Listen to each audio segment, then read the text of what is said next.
Olá, sejam todos bem-vindos a mais um vídeo da série Descomplicando a Topografia, onde traremos mais um conteúdo específico da topografia. E esperamos que esse possa auxiliar vocês no entendimento do assunto. Meu nome é Antônio Fragassi e é com muita satisfação que eu desenvolvo esse vídeo para vocês. Caso goste do vídeo, não deixe de dar o seu like, bem como se tiver dúvida, faça aqui o seu comentário e na medida do possível responderemos. Obrigado. Hoje vamos apresentar o sistema SICAD, que é uma particularidade da cartografia do Distrito Federal. Para tratar desse assunto, vamos conhecer um pouco sobre sistemas de referências, vamos apresentar uma breve história da evolução do SICAD até o seu estado atual, bem como vamos apresentar as principais características da estrutura SICAD. Vamos abordar a evolução da rede atrelada ao SICAD e falar sobre o modelo geoidal local do Distrito Federal. Venham comigo que eu vou apresentar o Sistema Cartográfico do Distrito Federal, também chamado de SICAD. As figuras abaixo, que aqui se encontram, elas apresentam corpos em movimentos. Como é que nós podemos explicar esses movimentos? Evidentemente, que a equação apropriada para tratar esse assunto envolve, entre outras coisas, a posição, a velocidade desses corpos. A posição em um dado instante ela fica definida pela localização espacial, conhecida aí os valores de x, y e z, em relação a um referencial adotado. Aqui nós temos aqui um exemplo, uma bola quicando, e para um determinado instante, que eu chamo aqui de T1, esta bola ela tem a posição x1, y1 e z1 associado. Então, a posição da bola no tempo T1 ela fica definida pelo conhecimento desses três valores numéricos, x, y, z, associados a esse tempo, evidentemente.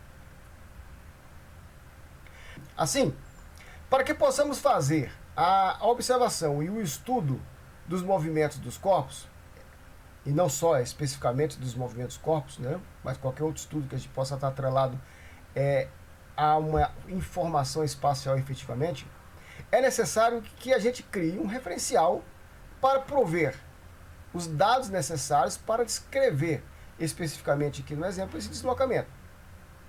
Com o surgimento da necessidade de posicionar objetos, criou-se o que nós chamamos aí de sistemas de referência, ou Reference Systems. Evidentemente que a idealização de um sistema de referência para a Terra como um todo, levando aí em consideração a realidade da dinâmica terrestre, é algo impossível. A complexidade da dinâmica terrestre impõe restrições, que serão contornadas com modelos mais simplificados e que certamente deverão ser monitorados ao longo do tempo para ajustes futuros.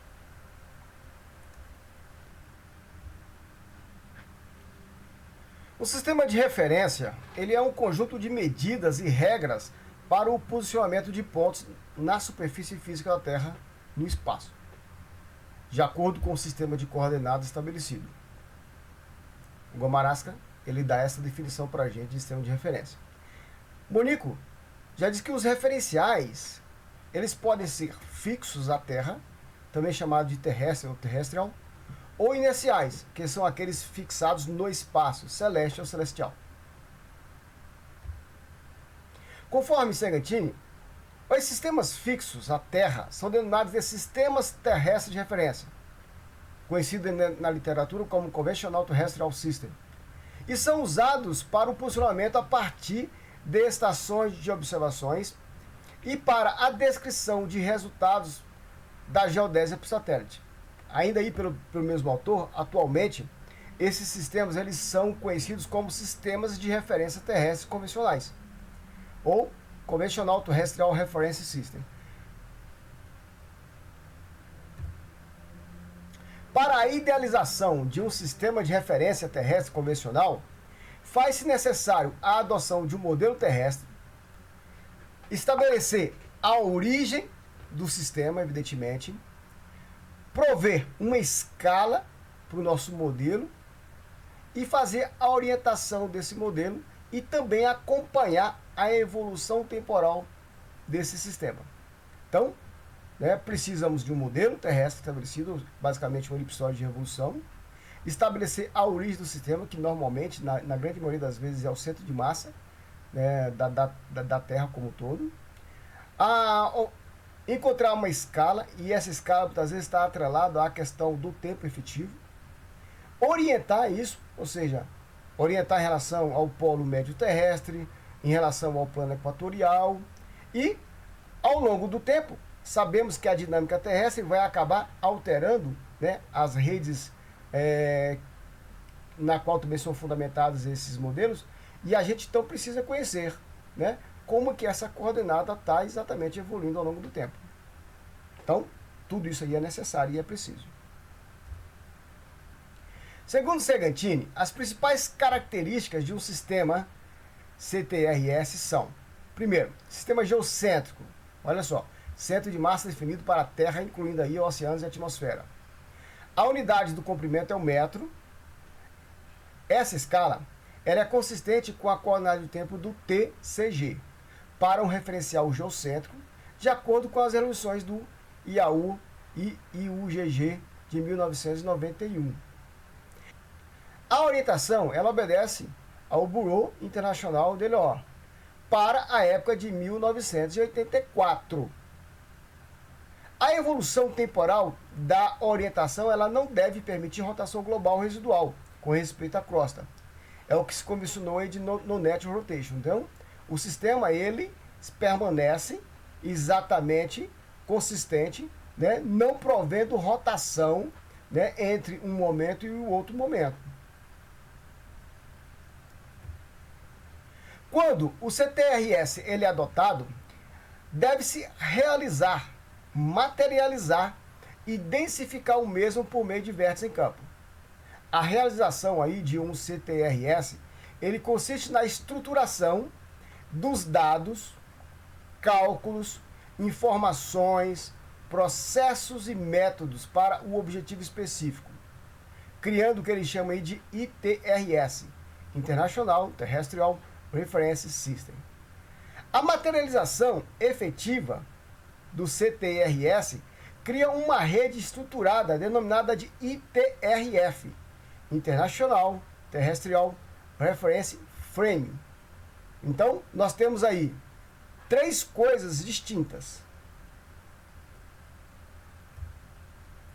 Em uma visão mais generalista, podemos pensar que o CTRS ele corresponde à etapa de concepção de um projeto global de posicionamento, sendo o ITRS a fase de planejamento, de como é que essas coisas vão acontecer, e o ITRF a fase de execução. Então, elas estão concatenados, né? Ou seja, dentro do CTRS existe o ITRS e dentro do ITRS existe o TIF. A coleta de dados de tratamentos do ITRF irá apresentar coordenadas, velocidades e precisões associadas a uma data específica, caracterizando aí o que nós chamamos de realização do ITRS. Então, no momento que você vai lá no campo, crava um marco, observa esse marco por meio de rastreios GNSS, por exemplo, entendeu? E atribui a ele coordenadas e uma velocidade, entendeu? Você está exatamente criando o que ele chama aí de frame. A frame associado ao sistema de referência que você está adotando. O conjunto dessas coordenadas, conhecida para todos os vértices dessa frame, entendeu? Eles são chamados de SSC, Set Off Station Coordinates. Então existe um conjunto dessas coordenadas organizadas, entendeu? Para um sistema de posicionamento ou um sistema de referência adotado, que você tem acesso a esse conjunto de informações, que eles chamam exatamente de SSC, as quais são obtidas por meio de diversas tecnologias de levantamentos, como VLBI, SLR, LLR, DORIS e GNSS. Isso são técnicas de posicionamento, né? Então, existem várias maneiras de se posicionar ou se medir distâncias entre estações. Existem várias estações espalhados no planeta como um todo, e muitas vezes cada uma delas adotando um sistema específico. Algumas até mais de um sistema desse, entendeu? Esses sistemas de posicionamento, né, vão permitir determinar as coordenadas dessas estações. Para a realização do ITRS, as coordenadas são especificadas preferencialmente aí em XYZ, que é um sistema cartesiano, né, conforme a orientação ao lado. Então, essa aqui é a orientação definida para um sistema ITRS, entendeu? Aonde você tem aqui, ó, o eixo Z orientado para o polo terrestre convencional. Você tem o eixo X, ele é orientado de maneira a interceptar o plano do meridiano médio, né, sobre o plano equatorial. Então, esta linha aqui, ó, é chamada de plano. A linha, na verdade, não é a linha, né? É a seção, né? A seção é chamada de plano do meridiano médio de Greenwich, né? E a interseção desse plano do meridiano médio de Greenwich com o plano equatorial médio é por onde exatamente sai o eixo X, que a gente vai adotar aqui como referência também. E todos eles se encontram, ó, no centro de massa do meu corpo, que eu estou adotando como referência. E o Y, ele vai ser orientado de maneira a formar um ângulo 90 graus tanto com X como com Z. E esse ângulo aqui, ó, é um ângulo obtido no sentido anti-horário. Então, a orientação desse terno XYZ se dá dessa maneira nos sistemas ITRS. As diferentes realizações de um ITRF são produzidas pelo IERS, International Earth Rotation and Reference System Service, sob a denominação de ITRF-YY ou ITRF-YYY. Na verdade, nós temos aqui, ó, o ITRF, e aqui você tem 2 dígitos ou 4 dígitos correspondente ao ano que se está trabalhando efetivamente. Sendo as letras Y representando de um ano da realização, e aí você tem, a título de exemplo, o ITRF 89, é exatamente, né, o teu sistema atrelado, né, a essa data de observação. E aí vai, 2000 e por aí vai. Atualmente nós estamos na versão 2020. O ITRF 2000 aqui, ó, ele é muito importante para a gente. Por quê? Porque o ITRF 2000 é aquele que foi utilizado na concepção do SIGA 2000. Quando o SIGAS ele foi determinado, foi concebido, lá no ano de 2000, utilizou-se exatamente, né, a rede, né, do ITRF do ano de 2000 para exatamente estruturar, né, o nosso referencial do SIGA 2000. Nesse contexto, o conceito de sistema de referência, ele coincide com o conceito de sistema de referência geodésico, uma vez que ambos se destinam ao posicionamento de pontos sobre uma superfície de referência, por meio da escolha de um modelo terrestre apropriado, orientado e materializado. Então, são coisas semelhantes. Então, quando o Brasil define o SIGA 2000, e atrelado ao SIGA 2000 existe uma rede de pontos implantados em campo, cujas coordenadas são conhecidas e monitoradas ao longo do tempo, entendeu? Nós estamos falando praticamente da mesma coisa. Os referenciais geodésicos também são chamados de dato. Cada país possui seu próprio dato. Os data possuem nomes próprios, que são dados a ele. Por exemplo, SIGAS 2000 é o nome de um referencial, utilizado atualmente no Brasil. ASUA-CICAD é o referencial utilizado no sistema CICAD de Brasília. WGS-84 é aquele sistema atrelado ao sistema de posicionamento global. SAD-69 era o sistema anterior ao SIGA 2000, que também já foi usado no Brasil. Então, esses referenciais, eles têm nomes, e nós identificamos eles pelo nome. Do ponto de vista da geodésia, datum corresponde a uma referência a partir do qual são determinadas as posições de feições geográficas na superfície física da Terra. Assim, essa referência inclui a forma e o tamanho da Terra, bem como a origem e a orientação do sistema de coordenadas que vai ser utilizado para o posicionamento de pontos. Os pontos de origem dos datas, eles não são coincidentes. E os modelos elipsoidais utilizados para cada um deles também diferem. Isso permite, né, que a gente possa atribuir a um mesmo ponto na superfície física da Terra diversas coordenadas distintas, dependendo de qual referencial você está observando ou está adotando, né? Se você pega um ponto na superfície da Terra e atribui a ele uma coordenada, né, latitude, longitude e altitude elipsoidal relacionada ao sigma 2000, é um valor numérico. Mas se você muda para um outro referencial, por exemplo, SAD 69, vai ser um outro valor, diferente. O ponto é o mesmo na superfície física da Terra, ele não muda. Mas dependendo do referencial que você está trabalhando, as coordenadas atreladas a eles vão mudar. De acordo com o Mesori, os data podem ser classificados em topocêntricos e geocêntricos. Muito importante perceber a diferença entre eles. Sendo que os mais antigos, em quase toda a sua totalidade, são topocêntricos. Tá? Ainda pelo mesmo autor, os sistemas topocêntricos eles são definidos e orientados a partir de um ponto na superfície física da Terra, o qual constituirá aí a origem do sistema de coordenadas geográficas, que são as latitudes, as longitudes e altitudes elipsoidais. Normalmente, em algumas literaturas, é dito que esse ponto, né, de orientação do sistema topocêntrico é chamado de dato. Né? Uma particularidade aí, uma observação nesse aspecto. Os sistemas chamados geocêntricos, eles têm como origem o centro de massa da Terra, que por sua vez vai coincidir aí com o centro de massa do elipsoide. Então, o elipsoide ele é colocado exatamente, o centro dele coincidente com o centro de massa da Terra. E a orientação dele vai coincidir aí com o eixo de rotação da Terra. Nos sistemas topocêntricos existe uma particularidade que, por definição, a gente diz que o eixo X, Y e Z serão paralelos, né, a um eixo, muitas vezes, de um sistema geocêntrico. É uma questão só de concepção, porque muitas vezes, observando alguns critérios de orientação desses modelos, a gente vai perceber que esse paralelismo ele não é bem assim não. Existe muitas vezes uma leve rotação desses eixos, dependendo do sistema que você está trabalhando. Mas na concepção, na ideia central, né, na grande maioria das vezes, a gente percebe que as literaturas trazem essa ideia de que os eixos do sistema topocêntrico muitas vezes são paralelos aos sistemas geocêntricos.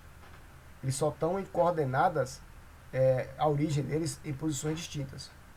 E a partir da diferença da origem de um sistema topocêntrico com a origem de um sistema geocêntrico, é a partir dali que você consegue, então, calcular os parâmetros de translação de um sistema para o outro. Aqui é uma exemplificação dos sistemas topocêntricos e sistemas geocêntricos. Nessa primeira figura aqui, nós temos um sistema chamado topocêntrico. Então, olha só. Aqui está o geóide, e normalmente o geóide ele coincide com o centro de massa da Terra. Na grande maioria das vezes isso vai acontecer. E o centro de massa do elipsoide, ó, é diferente, ó. Tá vendo? Então existe uma distância entre eles. Então, isso foi definido dessa maneira para que a gente utilizasse essa orientação do elipsoide em relação ao geóide para exatamente trabalhar numa região específica. Isso aconteceu, por exemplo, com o Córrego Alegre. Isso aconteceu, por exemplo, com o SAD 69. São referenciais topocêntricos. Escolheu-se um ponto para poder fazer exatamente a orientação desse elipsoide em relação à Terra idealizada. Então, nesse ponto, né, onde foram determinados os elementos para fazer essa orientação, que muitas vezes também é chamado de ponto data, né, você então determina os parâmetros que vão orientar o teu elipsoide de revolução a ser adotado naquele sistema específico.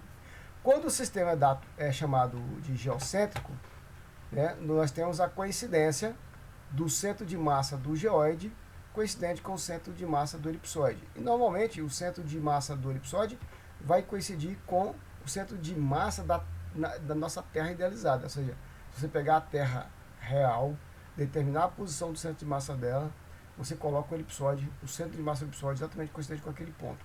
Então isso aqui é uma diferença entre o sistema chamados topocêntricos e sistemas chamados geocêntricos. Segundo Segantini, existem dois tipos de dato. Existe o dato horizontal e o dato vertical. No Brasil, nós temos essas redes, inclusive, separadas. A rede planimétrica da rede altimétrica. Alguns pontos da rede planimétrica e altimétrica coincidem, mas não necessariamente todos os pontos vão coincidir. São redes distintas. O dato horizontal, ele permite encontrar a posição planimétrica dos objetos na superfície física da Terra, associando a eles aí uma latitude, uma longitude e uma altitude elipsoidal. O dato altimétrico está associado à altimetria do objeto e fica definido pela chamada altitude ortométrica do meu ponto. Dessa figura aqui ao lado, nós temos aqui um ponto A na superfície física da Terra. Esse ponto A, ele dista do meu elipsoide de evolução uma altura chamada H, que é a altitude elipsoidal. Né? Nós então projetamos o ponto A na superfície física da Terra em cima do elipsoide de evolução. Aqui está a projeção do meu ponto. O ponto A, né, ao ser projetado na superfície do elipsoide, eu posso atrelar ao ponto projetado duas aberturas. Essa abertura, tomando como referência o plano do meridiano de origem, e aí este ângulo, nós batizamos ele de longitude, aqui está a minha longitude, e este ângulo contado do plano do equador, abrindo em direção aos polos, que nós vamos chamar de latitude. Então, a esse ponto A na superfície física da Terra, eu atrelo o conhecimento de um ângulo chamado de longitude, um ângulo chamado de latitude e uma distância tomada sobre a normal do ponto A até a projeção deste sobre o elipsoide, que nós vamos chamar aqui de H minúsculo, que é a minha altitude elipsoidal. Então, esse termo, latitude, longitude e altitude elipsoidal, corresponde à planimetria do meu ponto. A altitude ortométrica, a gente conhece pela letra maiúscula H, corresponde à distância tomada sobre a vertical entre um ponto na superfície da Terra e o geóide, que corresponde aí ao nível médio dos mares não perturbados. Tomando um ponto na superfície física da Terra, eu posso passar duas linhas imaginárias. Uma denominada de vertical, que é ortogonal ao geóide, e outra linha chamada de normal, que é ortogonal ao elipsoide. Essas duas linhas, elas não são coincidentes. Então, existe um ângulo formado entre elas, que é conhecido como desvio da vertical. Quando o pé da normal encontra o elipsoide, e a distância tomada sobre a normal, do pé da normal, interceptando o elipsoide, até o ponto da superfície, que é essa distância aqui, ó, ela é batizada de H minúsculo, que é a nossa altitude elipsoidal. E, agora, sobre a vertical, quando o pé da vertical encontra o geóide, gerando um ponto aqui embaixo, nós podemos medir essa distância do ponto na superfície física da Terra até o pé da vertical, caracterizando aqui o que nós chamamos de altitude ortométrica. A altitude ortométrica e a altitude elipsoidal não são iguais. Existe uma separação entre elas, que nós batizamos de N, chamada de ondulação geoidal. O IBGE convencionou que quando o geóide está por baixo do elipsoide, os valores de N são negativos. E quando o geóide está por cima do elipsoide, os valores de N são positivos. Então aqui, ó, eu tenho aqui um N negativo, eu tenho aqui uma altitude elipsoidal e tenho aqui uma altitude normal. Veja que eu posso escrever aqui uma relação entre H, Hzinho e N. E a relação está definida aqui, ó. H maiúsculo é H minúsculo menos N. Esse menos aqui é do modelo matemático, mas como a minha ondulação geoidal aqui nessa situação é negativa, você vai acabar somando o N ao H minúsculo para poder encontrar o Hzão, o H maiúsculo. Então esse modelo matemático aqui se encontra é o modelo que o IBGE nos dá para a conversão de altitudes elipsoidais em altitudes ortométricas, sendo conhecido aí a ondulação geoidal do ponto.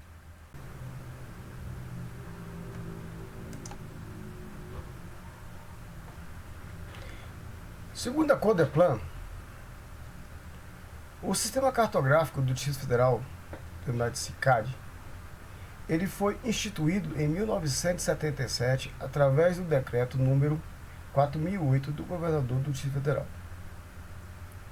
Então, em 77, nós temos aqui a criação exatamente do CICAD. Isso é válido para o Distrito Federal. O projeto CICAD ele foi desenvolvido pela Companhia do Desenvolvimento do Planalto Central, antiga Codeplan,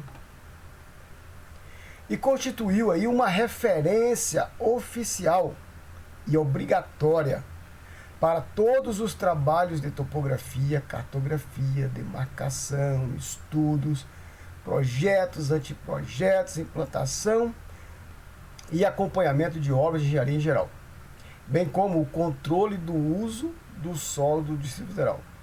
Isso está lá no decreto número 4008, que instituiu o CICAD no Distrito Federal.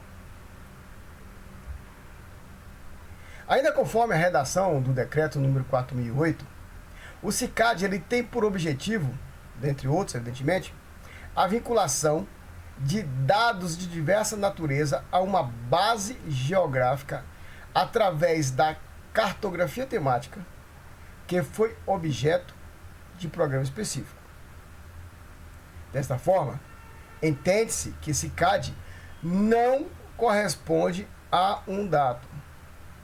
Olha só, CICAD não é nome de dado. Na verdade, CICAD ela é uma estruturação, uma sistematização da cartografia no Distrito Federal, incluindo aí, dentro dessa sistematização, dentro dessa organização, essa estruturação, incluindo aí um sistema de referência geodésico. Então, muitas vezes as pessoas confundem achando que CICAD é nome de dado, na verdade não é, né? Existe um dato atrelado ao CICAD.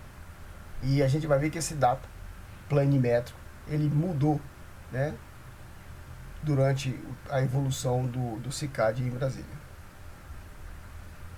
As principais características do CICAD são: sistema de projeção TM, utilizado é o sistema de projeção TM, compreendendo aí uma única zona, estendida inclusive. A gente ampliou a zona de número 23 em cima da zona 22, de maneira a colocar toda a região do Distrito Federal dentro de uma única zona do Meridiano Central 45. O dato altimétrico é o de Ibituba, né? Isso não mudou ao longo da evolução histórica do projeto CICAD. O dato planimétrico atrelado ao elipsoide de Rayford, ou seja, o elipsoide de Rayford ele foi usado em dois momentos específicos, daquilo que nós batizamos aqui de CICAD velho e CICAD novo, e ele foi utilizado de 1977 a 2009.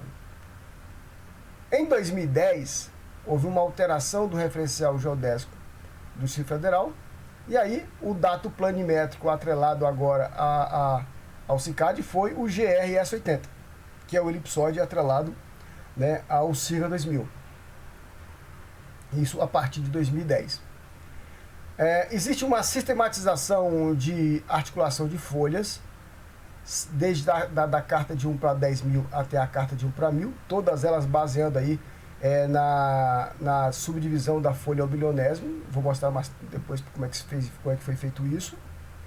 As articulações das folhas, né, elas são exatamente provenientes das cartas de 1 para 25 mil do mapeamento sistemático brasileiro.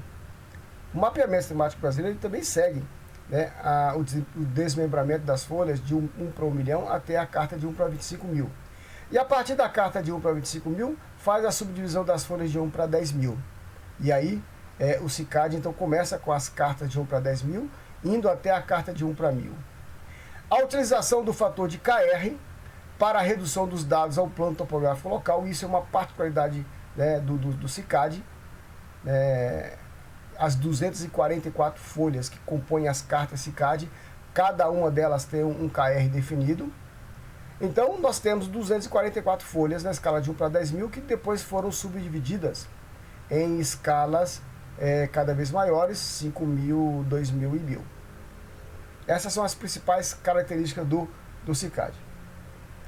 Dentro da sistematização concebida, especificou-se, entre outras coisas, os layouts das folhas, né? Então, as cartas 10 mil, 5 mil, 2 mil e 1000 tiveram esses layouts definidos. E a gente usa esses layouts porque é padronizado a utilização desses layouts. E essa subdivisão, ela vem então a partir da escala de 1 para 25 mil. Olha aqui, ó, aquilo que eu falei, ó. Aqui está o meridiano central 51, aqui está o meridiano central 45, aqui está o limite da zona 22 e a 23, e uma parte do Distrito Federal está dentro da zona 22. Para que não houvesse aí problema de coordenadas este-norte, porque quando você muda de um fuso para o outro, você muda, né, as coordenadas, né? A Brasília, então, fez uma ampliação da zona 23 sobre a zona 22. Essa ampliação, então, permitiu que todo o território pudesse ser mapeado dentro da zona 23. Isso é uma característica de Brasília, não só de Brasília, mas também de outras localidades também, onde isso ocorre. Você pode fazer a ampliação do fuso. O IBGE permite que você faça a ampliação de até 30 minutos, um fuso sobre o outro. O CICAD, então, ele estendeu o fuso 23, além do seu limite, sobre o fuso 22, de tal sorte que todas as regiões do DF contidas dentro do fuso 22 pudessem ser representadas utilizando os parâmetros do fuso 23. A articulação das cartas do CICAD difere da articulação ao milionésimo apenas em nomenclatura. Entretanto, ambas usam o mesmo princípio de subdivisão. A articulação, por exemplo, de 1 para 10 mil do CICAD é exatamente a mesma articulação de 1 para 10 mil proveniente do desdobramento da carta ao milionésimo. É a mesma. O que mudou é apenas o nome. Para não ficar aquele nome muito grande, né, a gente batizou folha 1, 2, 3, 4 até 244. Está aqui, ó, as 244 folhas do mapeamento sistemático na escala de 1 para 10 mil de Brasília. Então, começou a nomenclatura nessa extremidade, ela se desenvolveu nesse sentido até chegar em 244. Evidentemente que cada folha dessa tem a sua carta, tem a sua nomenclatura proveniente do desdobramento ao milionésimo. Só que como ela fica muito grande, ia ficar uma coisa absurda, ter que memorizar o nome dessas cartas. Então, fez a opção por reduzir. Então a gente botou o nome curto para poder exatamente facilitar a identificação dessas cartas. E aqui é como as cartas são subdivididas. Então você tem, por exemplo, aqui a carta de número 1 da folha de 1 para 10 mil, subdivide ela em 4 partes, gerando a folha 1, 2, 3, 4. E aí essa carta, por exemplo, ela se chama a folha 1, 4, e a escala dela é 1 para 5 mil. As folhas de 1 para 5 mil, ó, por exemplo, aqui, ó, pegou a folha 4 aqui, ó, vem e subdivide agora em 6 pedaços, ó, 1, 2, 3, 4, 5, 6. E aí cada folha dessa aqui, ó, é a escala de 1 para 2 mil. Então essa folha aqui, ó, de amarelo, ela é a folha 1, 4, 6. E a escala dela é 1 para 2 mil. Pegamos agora essa folha aqui, ó, 6, e vamos subdividir agora em A, B, C, D. E aí temos a nomenclatura aqui, ó. Por exemplo, essa folha D aqui, ó, pintada de amarelo, é a folha de número 1, 4, 6, D. E a escala dela é a escala de 1 para 1000. Então, esse processo de subdivisão, desde a folha de 1 para 10 mil até a folha de 1 para 1000, é um processo que foi padronizado dentro do CICAD como um todo. O sistema CICAD, desde a sua origem, que foi lá em 1977, ele já passou por 3 alterações relacionadas ao dado planimétrico. O dado altimétrico continua o mesmo, mas o dado planimétrico alterou. A primeira, o primeiro referencial planimétrico atrelado ao CICAD foi exatamente o ASCHUA, baseado no elipsoide de Rayford. E ele permaneceu ativo de 77 até 2009. Por quê? Porque em 2009 houve um reajuste dessa rede atrelada ao CICAD. Eu vou falar mais adiante sobre esse assunto. E aí, em 2010, houve de novo uma alteração do nosso referencial planimétrico. Por quê? Porque o CICAD passou a usar o Sigma 2000 como um referencial planimétrico. Então, O CICAD, ele passou, né, a primeira alteração em 2009 e a segunda alteração em 2010. Veja que as alterações foram muito próximas do outro. Esse CICAD, né, que ficou, o que permaneceu de 77 até 2009, cuja a grande maioria dos dados produzidos da cartografia de Brasília estão nesse referencial, evidentemente, entendeu? Ele foi batizado por algumas pessoas aqui de CICAD velho. A grande maioria das pessoas que trabalham em Brasília, se você falar de CICAD velho, eles vão entender o que está acontecendo, entendeu? Por quê? Porque é aquela rede antes do ajuste em 2009. Em 2009, houve um ajustamento dos pontos da rede CICAD velho, e aí esses pontos, então, tiveram novas coordenadas atreladas a esse ponto, porque é o ASUA ajustado, e aí a gente batizou ele de CICAD novo, para diferenciar o velho do novo. E em 2010, surge, então, o CICAD Sirgas. Por quê? Porque atrela-se ao CICAD agora o sistema geodésico atual brasileiro, que é o Sirga 2000. Então, existem essas três, né, possibilidades de referenciais planimétricos em Brasília. Você pode encontrar material no CICAD velho, você pode encontrar material no CICAD novo, e você pode encontrar material em Sirga 2000. Atualmente, todos os trabalhos produzidos em Brasília têm que estar atrelados à Sirga 2000. A problemática dessas alterações aí ao longo do tempo corresponde basicamente à transformação de um sistema para o outro. Ou seja, transformar CICAD velho em Sirgas e vice-versa, isso é problemático, entendeu? Problemático. O sistema CICAD antigo, o qual a gente chama ele de CICAD velho, ele tinha uma planimetria atrelada ao elipsóide de Riffel, utilizando aí o ponto Chua da rede oficial como ponto de datum. Né? E esse referencial, ou esse datum, ele é conhecido como datum ASUA. Como o sistema ele não é reconhecido pelo IBGE, porque ele não é um sistema oficial brasileiro, os parâmetros de transformação, por exemplo, desse CICAD velho para Sirgas, eles não são conhecidos, eles não são definidos pelo IBGE. Entretanto, a TerraCap definiu esses parâmetros para a gente. Vou falar já porque, como é que esses parâmetros eles surgem e qual é a problemática desses parâmetros. Mas, evidentemente que quando você muda de um sistema para o outro, você tem que conhecer os parâmetros de transformação, né, para que você possa transformar, por exemplo, uma cartografia no sistema antigo no sistema que você está usando agora, no sistema novo. Né? Isso é problema. Nós temos que ficar atento a isso. O sistema ASTRO-Chua, seja aí o velho ou novo, ele apresenta os seguintes parâmetros. Isso aí está lá descrito pela própria TerraCap. O elipsóide é o Riffel, o semi-eixo maior é conhecido, o achatamento é conhecido, os parâmetros referentes aí à posição espacial do elipsóide também foram definidos. Os parâmetros referentes ao posicionamento espacial do elipsóide, cuja orientação é uma orientação topocêntrica, eles estão aí atrelados ao vértice Chua da rede antiga, né, geodésica brasileira. E lá nesse vértice foram definidos então alguns elementos correspondentes aí aos elementos de orientação. Então você tem ali a latitude astronômica, a latitude geodésica, a longitude astronômica, a longitude geodésica. Você tem também ali um azimute geodésico de orientação para o vértice VT Uberaba.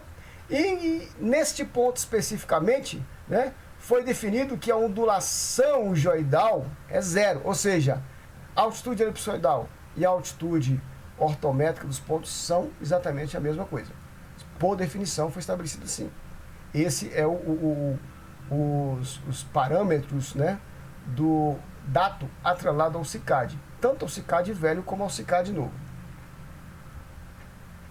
Os parâmetros de transformação entre sistemas distintos corresponde basicamente aí conhecer os valores de ΔX, ΔY e ΔZ, que são exatamente esses parâmetros que, né, definem a separação da origem de um sistema em relação ao outro sistema. Então aqui, ó, vermelho o sistema 1, azul o sistema 2, o centro do sistema 2 azul, quando projetado no sistema 1 vermelho, você encontra um ΔX, um ΔY, um ΔZ, que é exatamente os parâmetros de translação né, que permitem pegar uma coordenada cartesiana no sistema 1 e levar para o sistema 2 ou do sistema 2 para o sistema 1.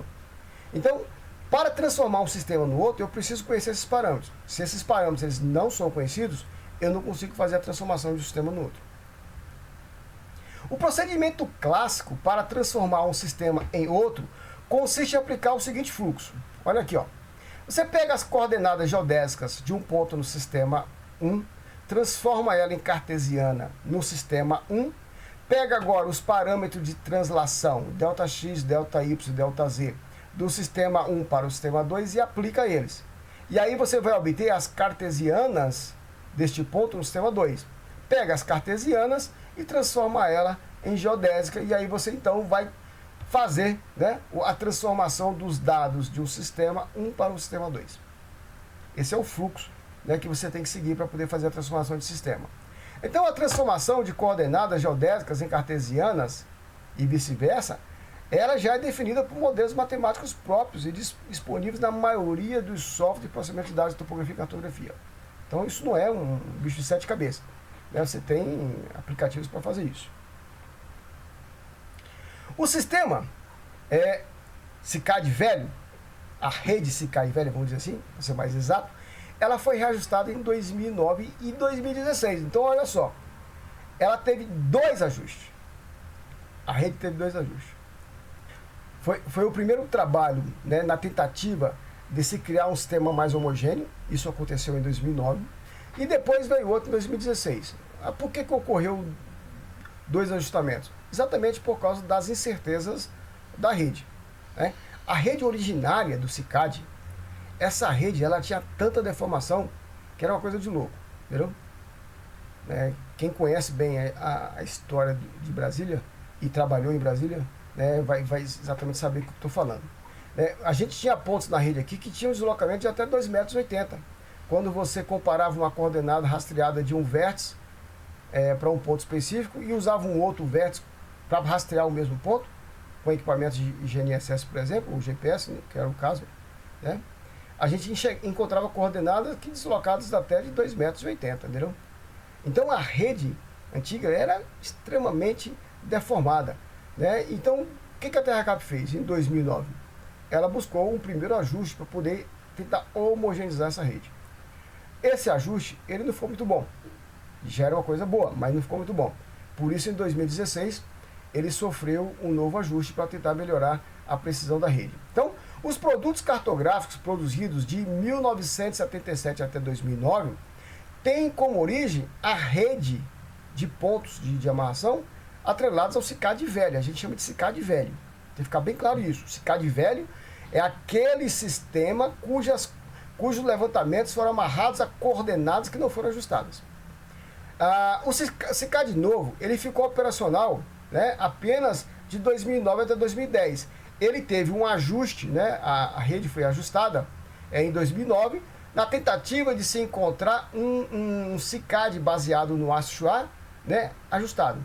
Só que em 2010 veio o decreto, né, do governador, o decreto 32.575, que alterou o sistema geodésico do Distrito Federal, ou seja, passou a ser o SIGAS, para ficar em consonância com o resto do Brasil. Né? Brasília, né, era a parte, né, do resto do Brasil. Enquanto o Brasil começou com Córrego Alegre, depois SAD 69, depois SIGA, Brasília não. Brasília começou lá com o SICAD, ASUA, depois veio, que é o velho, SICAD, ASUA, ajustado, o novo, depois SICAD SIGAS. Mas isso só aconteceu em 2010. Então tem um tempo aí significativo de produção de materiais em Brasília que é fora do sistema geodésico tradicional brasileiro. Brasília não comulgava o mesmo sistema de referência, entendeu? Também é possível encontrar alguns materiais produzidos antes do estabelecimento do SICAD atrelado ao datum ASUA, materiais produzidos atrelados a um sistema de coordenadas que foi confeccionado pela empresa Geofoto, quando fez o voo de Brasília e produziu uns primeiros materiais topográficos, né, materiais cartográficos aqui para Brasília. Esse sistema né, de referência local, ele foi batizado como Datum Geofoto. Principalmente o pessoal da TerraCap tem apresentado muitas vezes esse conceito. É o datum da geofoto que está esse material. Então, existe uma série de documentos históricos, inclusive, né, produzidos em referenciais mais antigos, né, e que estão disponíveis, por exemplo, no Arquivo Público de Brasília. Você consegue ter acesso a essas informações. Mas é uma particularidade aqui sobre esse princípio construtivo da própria história da cartografia de Brasília. Mas nós vamos focar aqui exatamente na questão do CICAD, porque o CICAD veio exatamente normatizado, né, através de um decreto instituindo isso de maneira a ser aplicada em todo o território. E, evidentemente, que o CICAD ele também passa aí por um processo de evolução. Em 2010, a TerraCap determinou e publicou os parâmetros de transformação entre o Sistema Geodésico CICAD e o SIRGA 2000, cujo documento pode ser obtido aí exatamente nesse endereço que se encontra ali embaixo. Contudo, vale ressaltar que a obtenção dos parâmetros ela foi executada com a rede reajustada em 2009. Ou seja, os parâmetros de translação entre CICAD e SIRGAS foi obtido com a rede reajustada. A rede antiga, o CICAD velho, não entrou nessa parada aí não.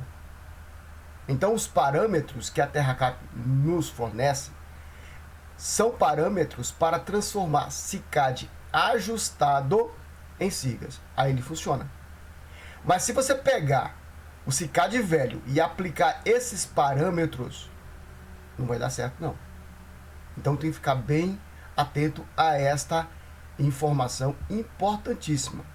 Eu já encontrei pessoas aplicando os parâmetros de transformação de CICAD velho para SIRGAS, aplicando aí exatamente esses parâmetros que a TerraCap nos fornece, e o resultado ele não melhora não. Na verdade, você vai ter ainda deformação nos pontos quando transformados. Então, você faz essa transformação achando que está levando o teu dado para SIRGAS 2000 e não está.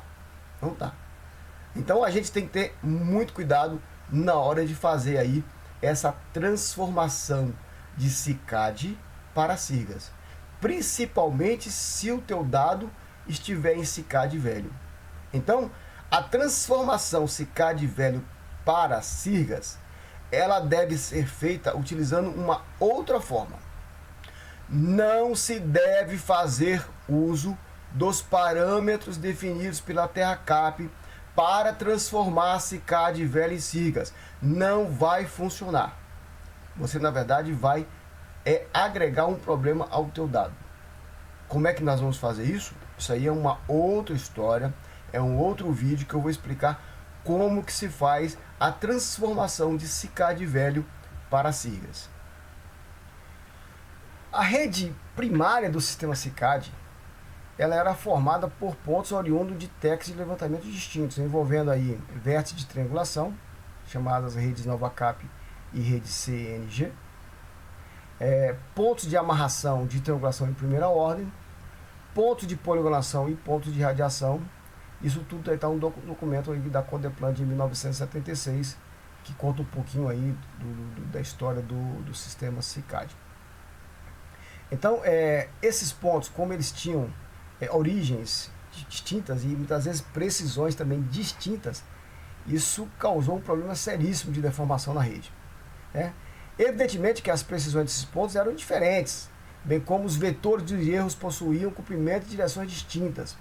Dessa forma, a rede antiga apresentava deformações diferenciadas em função da região observada. Ou seja, não era uma coisa o mesmo valor numérico acontecia, por exemplo, no Gama e acontecia também, por exemplo, lá em Planaltina. Não. A gente rastreava pontos aqui em diversas localidades em Brasília e a gente observava que os erros e os vetores, as orientações desses erros eram em direções, às vezes, completamente distintas. Então, você podia ter ponto no Gama com uma deformação de exemplo, de 30 centímetros, mas na direção norte. E você pegava um ponto, por exemplo, Planaltina com 2,80 m no sul, com erro voltado para o sul. Então era uma deformação generalizada. Isso causava muitos problemas de sobreposição de material. Porque quando você fazia um levantamento utilizando técnicas, por exemplo, de GPS, que já estava disponível a partir de 2000, quando eu vim para Brasília e comecei a trabalhar em Brasília a partir de 2000, a gente já fazia levantamentos topográficos utilizando transportes com GPS e estação total, e você já percebia esses erros. Então, nós, quando começamos a trabalhar e detectamos essas deformações, estabelecemos que a gente sempre ia trabalhar utilizando um único vértice de partida. E aí, a Topocart, quando foi a empresa que eu trabalhei quando vim para cá, a topografia então lá estabeleceu, olha, todo levantamento a ser feito pela Topocart, vamos utilizar o mesmo vértice como referência. Era o DF03, que ficava exatamente ali na antiga roda ferroviária, e a gente então amarrava todos os nossos levantamentos naquele ponto, de maneira que você simplesmente só colocava no teu levantamento as incertezas do DF03. Mas se uma outra pessoa usasse um outro vértice para poder fazer o teu trabalho e fosse comparar um trabalho que a gente fazia com os deles, a gente ia descobrir exatamente diferenças, causando aí sobreposições nos dados. Isso era um problema seríssimo, né? Isso teve que ser resolvido quando a TerraCap teve que exatamente fazer um ajuste da rede para tentar homogeneizar isso. Aqui nós temos a rede antiga do CICAD, vamos chamar assim de CICAD velho. Ela é formada por uma série de pontos, são pontos inclusive oriundos de métodos de coleta de dados diferentes. Evidentemente que isso agrega incertezas diferentes. Então, quando você, por exemplo, fazia um levantamento aqui na região de Planaltina, utilizando esse vértice aqui, e uma pessoa pegava uma área do teu lado e usava, por exemplo, esse vértice como referência, pronto, você já tinha problema de sobreposição. Por quê? Porque os erros eles não eram constantes, as direções dos erros eram distintas e os valores dos erros também eram distintos. Então, desta forma, até 2009, os trabalhos de topografia desenvolvidos no âmbito do Distrito Federal apresentavam sérios problemas de sobreposição. Essas sobreposições eram decorrentes das diferenças de precisão entre a rede de apoio que você tinha e os instrumentos de coleta e tratamento de dados de topografia atuais. Então, você tinha precisões da rede que eram incompatíveis com as precisões dos equipamentos de coleta de dados, estação total, por exemplo, e GPS. Então, de fato, os transportes de planimetria com equipamentos de GPS evidenciavam as incertezas distintas da rede oficial, dificultando aí a adoção de um referencial equivalente à precisão do próprio sistema GPS. Somente em 2009, com o contrato Nutra-Proju aí, número 126 de 2009, efetuado aí entre TerraCap e Topocart, é que se deu o primeiro passo efetivo para a homogeneização da precisão da rede. O referido contrato previa a identificação, levantamento, adensamento e definição de coordenadas no sistema SAD69, CICAD novo e SIGA 2000. O que é o CICAD novo aí? É o ASUA ajustado. Bem como a geração de monografia de vértices para um conjunto de pontos previamente selecionados. A conferência e a expansão da rede altimétrica do DF também estava prevista, bem como a atribuição da altitude ortométrica para o ponto da rede. Está lá no relatório da Topocart enviado aí para a TerraCap. Segundo a Topocart, a parte das 230 estações pertencentes à rede antiga da Codeplan encontravam-se destruídas ou se encontravam em locais inadequados a uma nova estruturação da rede oficial. Desta forma, foram identificados aí 96 marcos para a reestruturação da rede. Desses aí, 9 estavam destruídos e precisariam ser reimplantados. 7 não foram identificados e 80 se encontravam em boas condições de uso. Então, a Topocart pegou 80 vértices que estavam bem identificados e determinou as coordenadas desses pontos, fazendo uso agora de rastreio GPS para chegar nas coordenadas. Então, uma nova estrutura de pontos dentro de Brasília foi criada. Essa estruturação de pontos gerou, evidentemente, coordenadas ajustadas para o CICAD. Por isso que eu chamo de SICAD novo.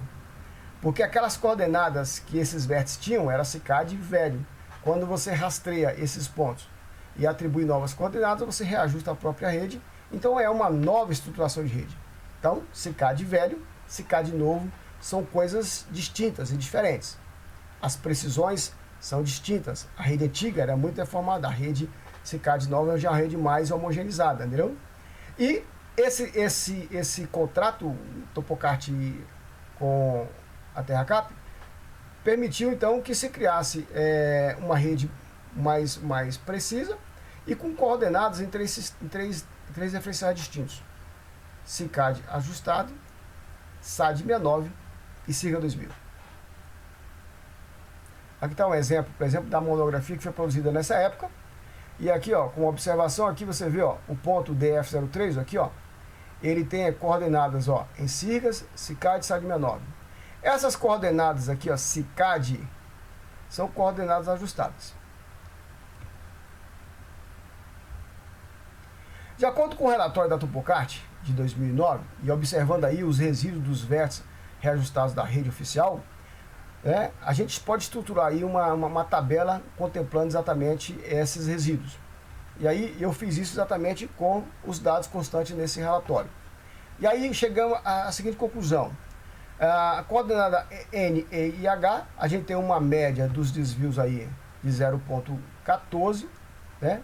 O desvio dessas diferenças de 0,09, 9 milímetros, né? Tendo aí um erro máximo, né, de 5 centímetros na componente norte. Vamos lá para a componente este, entendeu? Nós temos aí 0,39, temos aí um desvio de 0,25 e um erro máximo na componente este de praticamente 0,12. Então veja aqui que a componente norte ela é mais precisa que a componente este.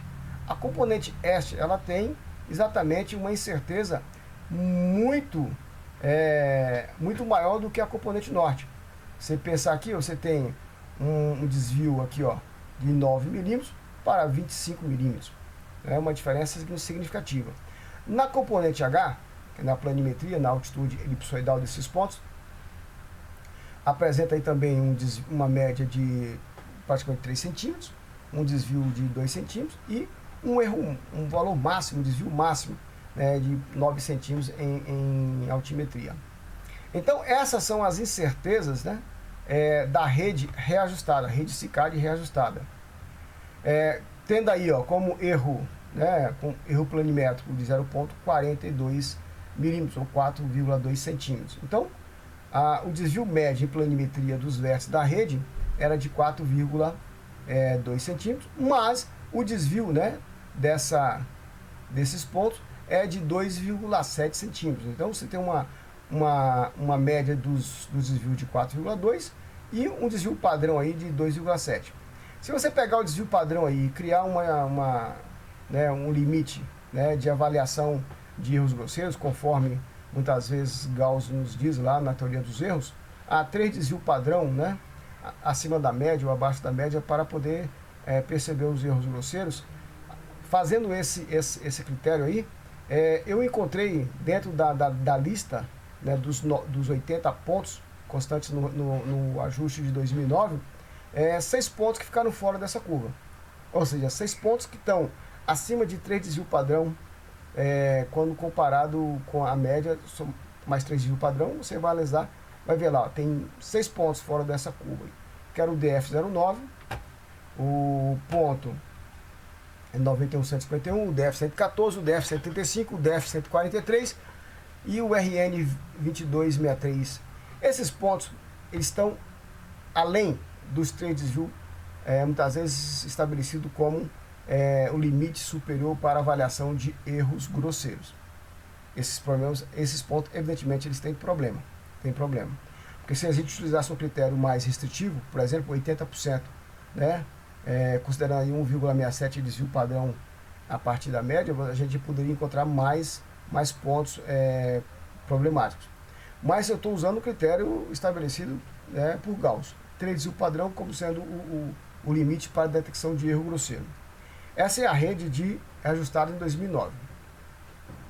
As inconsistências existentes na rede de reajustada de 2009 promoveram aí um novo reajuste entre 2016 e 2019, por meio do contrato número 2 de 2016 entre Topocart e Terracap. A rede de 2019 ela é formada então por 82 vértices, não evidentemente são os mesmos vértices constantes da outra, cujas monografias elas podem ser encontradas aí no Geoportal, né? Lá no Geoportal, se acessando o Geoportal você vai conseguir ter acesso a essas monografias. Em relação à rede de 2009, a gente nota que alguns vértices dessa rede não foram reocupados em 2019.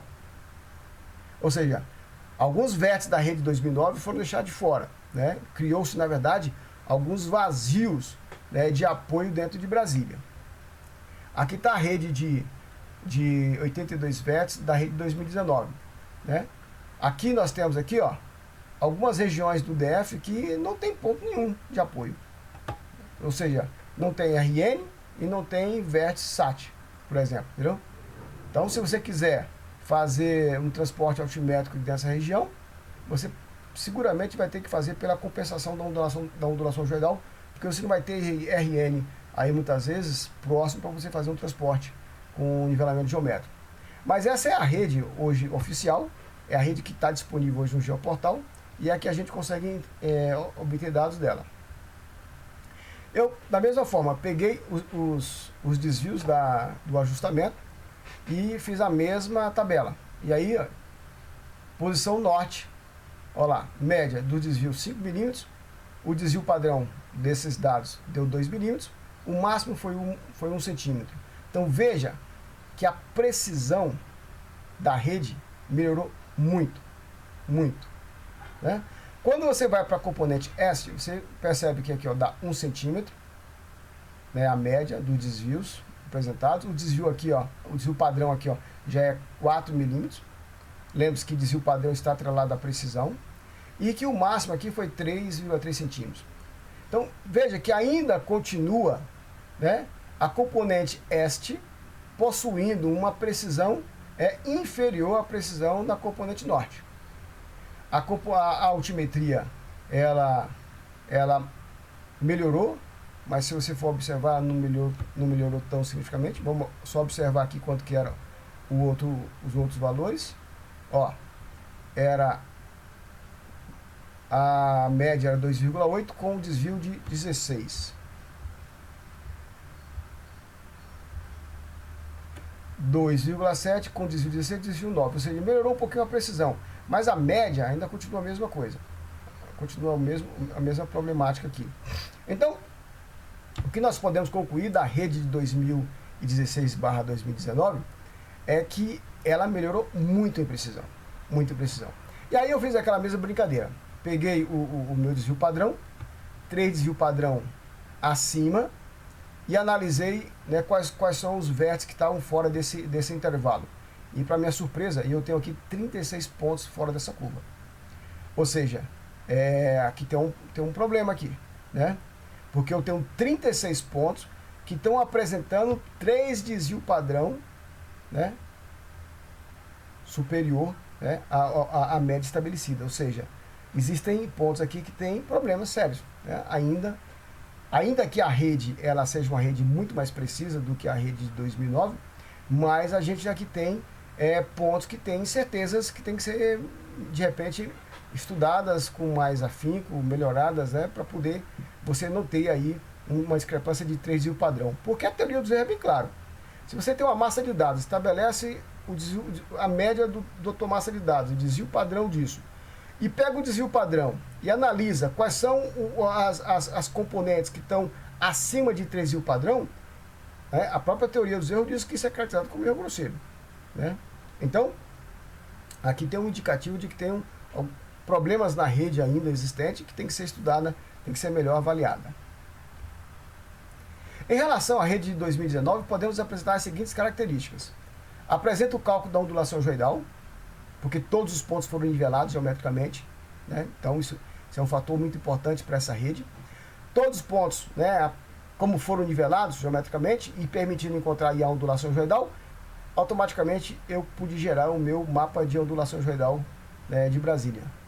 A precisão de N é melhor que a de E, evidentemente, como nós mostramos.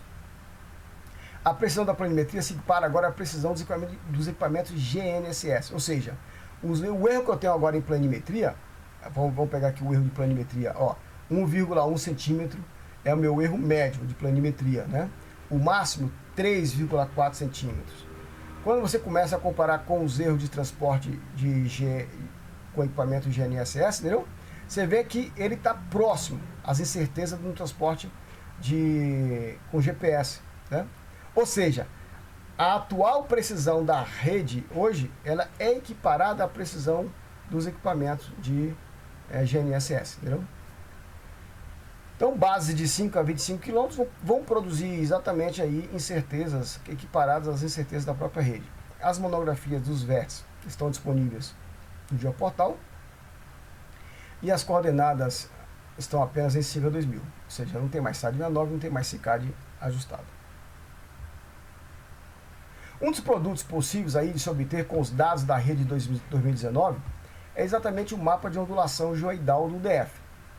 O que é o mapa de ondulação geoidal? Quando você compara a altitude elipsoidal com a altitude ortométrica, você consegue encontrar aqui, ó, o N, que é chamado de ondulação geoidal. Então o que você faz agora? Você calcula o N por uma série de pontos espalhados na região, você cria tipo um mapa de linhas, chamado de isolinhas, né? Mapa de mesma ondulação geoidal. É como se estivesse interpolando curva de nível. Só que aquelas linhas agora, elas estão representando exatamente a ondulação geoidal. Dessa maneira, você consegue produzir um mapa, né, chamado de mapa de ondulação geoidal, aonde você, em cima desse mapa, você pode interpolar uma ondulação geoidal em qualquer lugar que você queira. E a partir daí você faz o quê? Com a altimetria obtida por GPS, você obtém a altimetria ortométrica daquele ponto. Basicamente, o mapa de ondulação geral, ele vai ter esse objetivo para você. É substituir o nivelamento geométrico por nivelamento GPS. Aqui é o modelo geoidal de 2016/2019. Mostra exatamente aqui como que se dá o comportamento da ondulação geoidal em Brasília. Então você veja, essa mancha azul aqui é ondulação geoidal de menos 11,70. E você tem aqui a mancha vermelha nos extremos, ondulação geoidal de menos 13,10. Brasília tem um comportamento do geóide elipsoide de Brasília, ele é bem uniforme, vamos dizer assim, entendeu? As superfícies, elas são quase paralelas, não são paralelas, são quase paralelas.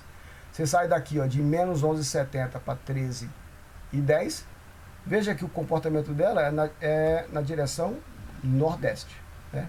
Se você fosse traçar as linhas aqui elas seriam mais ou menos nesse sentido aqui, ó, né, caindo, tendo o caimento principal na direção nordeste.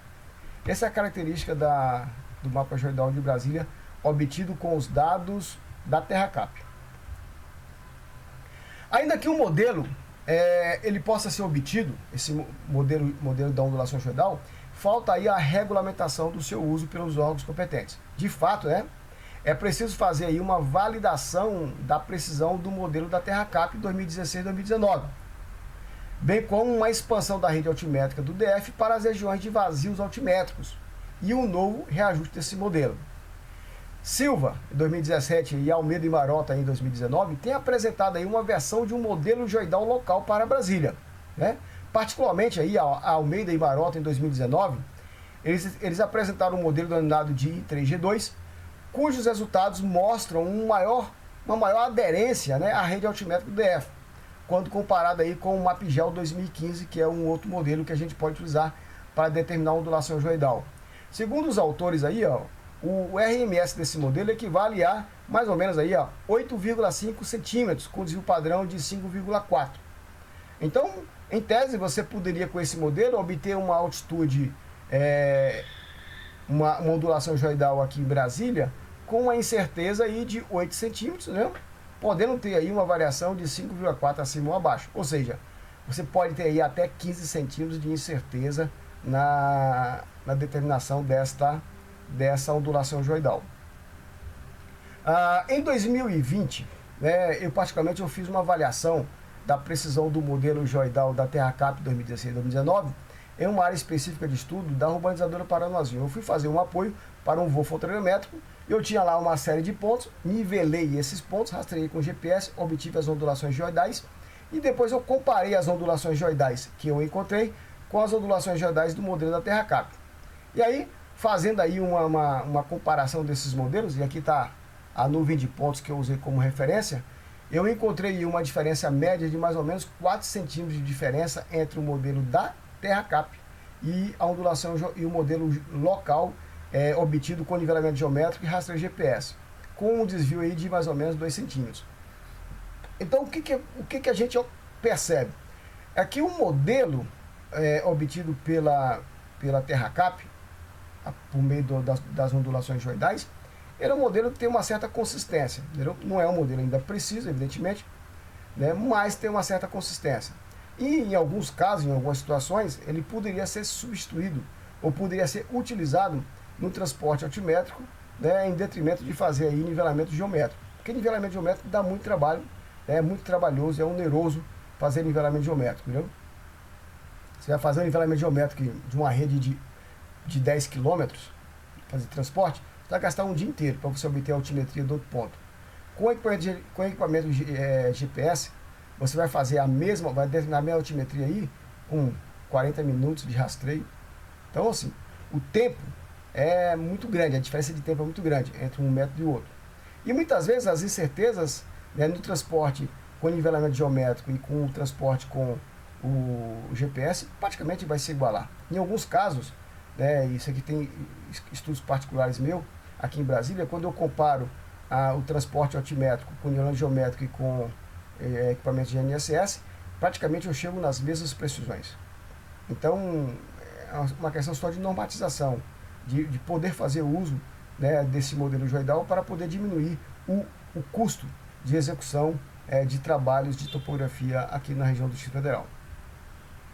As avaliações então parciais do modelo geoidal da TerraCap apontam para um modelo com precisão melhor que 7 centímetros, né, podendo em alguns casos aí, né, subsidiar transportes altimétricos em regiões onde o nivelamento geométrico torna-se oneroso. Isso é fato e a contribuir muito diminuir os custos, né, de topografia. Bom, vamos aí às nossas conclusões. O sistema SICAD, ele não constitui um dado, ok? Na verdade, ele é uma estruturação da cartografia do Distrito Federal. O SICAD ele já teve 3 referenciais planimétricos, sendo 2 topocêntricos e 1 geocêntrico. Então, os 2 topocêntricos são o Aço-Chua velho, que a gente chama de SICAD velho, né, atrelado ao SICAD velho, o Aço-Chua reajustado em 2009, então seria o SICAD novo, e por fim aí o SICAD Sirgas, né? Então são os 3 sistemas que nós temos aí atrelado ao SICAD ao longo desse período que ele tem sido usado. Os referenciais antigos SICAD estavam atrelados ao elipsoide Aço-Chua. Então o SICAD velho e SICAD novo estão atrelados ao Aço-Chua. E a rede geodésica antiga do SICAD, chamada SICAD velho, era fundamentada em uma série de vértices com precisões distintas e apresentavam deformações variadas, cujas incertezas eram superiores às incertezas dos equipamentos modernos de coleta de dados, estação total e GPS. A rede de apoio do SICAD, ela sofreu um ajuste em 2009, e aí a gente passou a chamar ela de SICAD novo, e apresentou aí nas monografias dos vértices 3 datas distintas aí. 3 datas, que é o Aço-Chua ajustado, o SAD 69 e o SIGA 2000. Em 2010, o sistema de referência SICAD foi alterado para o SIGA 2000. Em 2019, né, a rede SICAD Sirgas, ela sofreu um novo ajuste em função da precisão da rede, lá de 2009. Em 2009, quando ela foi levantada, as coordenadas foram obtidas, os vértices, né, tiveram coordenadas atreladas aí ao SIGA 2000. Só que as precisões dessas coordenadas estavam aquém, né, das precisões necessárias para uma rede de apoio com equipamento GPS, né? Ou seja, as incertezas estavam superiores ainda às incertezas dos equipamentos e dos transportes, evidentemente. Então precisou se fazer aí um novo ajuste dessa rede em 2019. A rede SICAD-SIRGAS, que é a atual que nós utilizamos hoje, ela já apresenta os valores de ondulação geoidal, porque todos os pontos foram nivelados, foram obtidos as altitudes com nivelamento geométrico. Então isso permitiu aí encontrar as ondulações geoidais de todos os pontos. E essas ondulações geoidais então permitiram que a gente encontrasse aí, evidentemente aí, o nosso mapa, né, de ondulação geoidal, ainda que ele não seja regulamentado, mas é vamos dizer assim, um instrumento aí que a gente pode dispor. E aqui estão as nossas referências que foram consultadas para produzir esse material.